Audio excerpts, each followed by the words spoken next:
Good morning, Sean Lestrange from New Image Personal Conditioning, and today I wanted to talk really briefly about fat loss plateaus.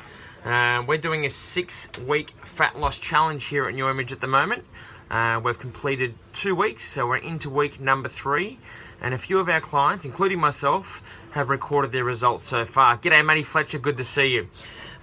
So we've had some really great results and some which have been really good still. But at the end of the day, there is fat being lost, which is fantastic, which is the most important thing. Some people, over time, going onto a new meal plan, a new exercise regime, will experience some sort of fat loss plateau, where you start to lose all this weight, all this body fat, and then at some stage, maybe a few weeks in or 5 weeks in, things start to level out a bit. And some people become pretty disheartened by that. It's not the end of the world. You just need to get back to basics and just keep plugging away with what works. I'll give you an example. One of our clients who's completing the fat loss challenge has lost 5 kilos in 2 weeks. Thumbs up to him. Fantastic work. That is awesome news. Somebody else has lost 2 kilos. Another person's lost 1 kilo. At the end of the day, people are losing weight, which is fantastic, or losing fat, I should say. It's a fat loss challenge. That's the most important thing. Body composition. Myself, in the first week, I lost 1.3 kilograms. In the second week, I lost absolutely nothing.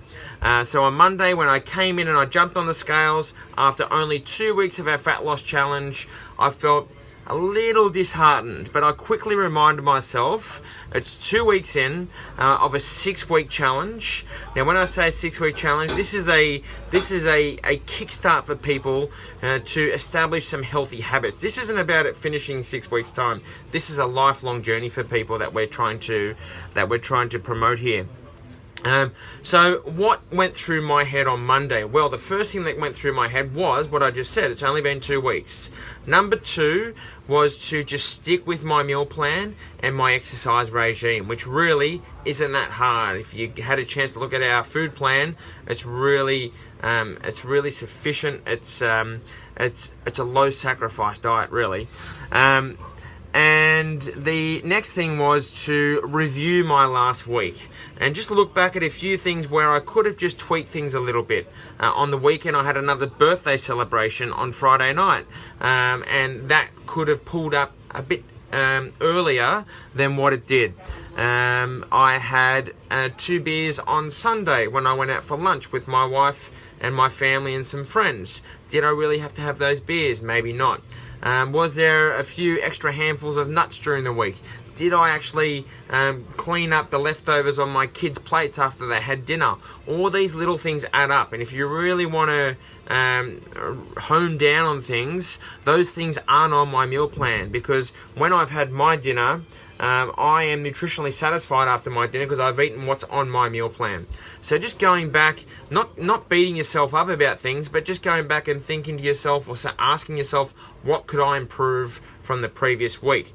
And it all just gets down to getting back to basics, okay? Just sticking to your routine, your new routine, I should say, of healthy eating, regular activity, good sleep, good, solid, quality sleep. A lot of people, when they do a fat loss challenge or they see one advertised, they want to see these amazing results. They want to see people losing 20 kilos in 6 weeks, and that is just ridiculous. That is the classic yo-yo diet. When people get fired up for a challenge and get really competitive and change everything just for those 6 weeks, it really frustrates me, because what we're trying to do with these 6 weeks is build some new healthy habits. Let's say if you needed to lose 20 kilos and you lost 1 kilo per fortnight. It doesn't seem like much, 1 kilo per fortnight. In fact, somebody completing a 6-week challenge might look at that and go, oh, it's just not working for me. But then if you continued that same eating plan, that same exercise regime for the rest of the year, so for 52 weeks of the year, 1 kilogram per fortnight, that's 26 kilos over the whole year.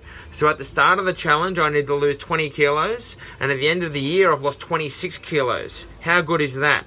And more than likely, what you've done over those 52 weeks is that you've built some new healthy habits and you've ingrained them. You have a new way of eating, a new way of living, a new way of moving. It's sustainable fat loss. It becomes a new you. You get a new set point where your body weight will fluctuate between a different number than what it used to when you're 20 kilos heavier. So don't be disheartened when you have a fat loss plateau. Go back to the basics. Go back to what works. Start recording your food, recording your movement. You don't have to change everything. It's just a small few little tweaks that you might need to make to get back on track. But just hang in there. Weight loss or fat loss is a long process, and we've got to give ourselves time to make adjustments in the mind and in the body so that moving forward we've got long-term sustainable fat loss. So I hope you have a great day. If you have any questions about today's Facebook Live, throw them in the comments below. If you want to have access to our fat loss program, even though we're up to week 3, if you type in fat loss program in the comments below, I would love to help you out because it is working wonders with our clients, and we've got a fantastic community here at New Image, all on the same page, striving towards the same goal. Have a great Tuesday.